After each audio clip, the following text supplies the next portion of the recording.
Hi everyone, I'm Dare from Dare Cinema, and I live and work in Hollywood, and I'm in the film business, and I want to talk about today something that is very easy to overlook, but very important in my opinion, and that is how to properly do a self-tape if you're an actor or a friend of an actor who's helped filming them.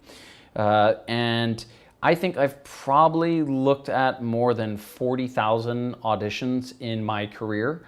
And I think the self-tape is an amazing development of the last few years where it's actually become quite a tool for independent cinema and productions which are casting globally.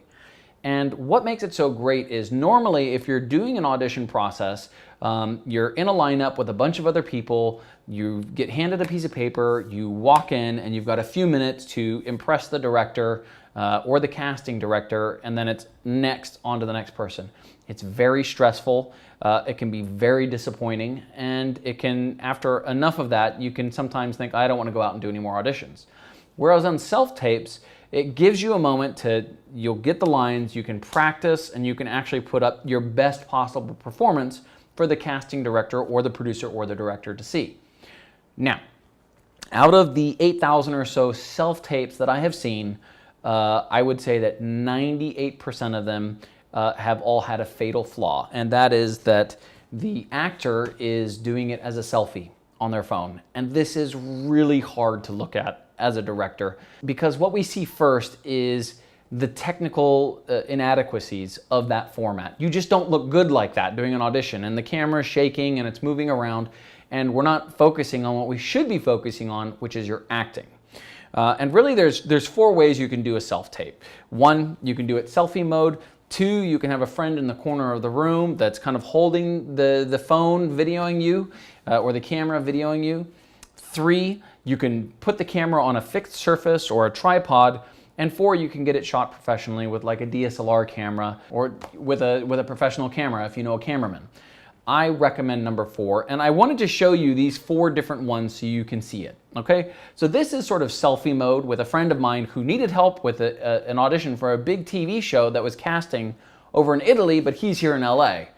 So we wanted to make it look really good so the producers could sort of get the feel of him in the show. So first mode is if he had done this as a selfie, this is kind of what it looks like. Second would be if I was standing holding a mobile phone recording it to the side, which is better than selfie.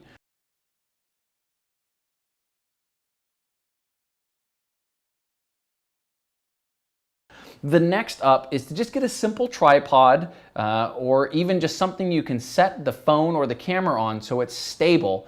And for me, that's the minimum level, is that the camera's stable and that the lighting isn't terrible so we can see you.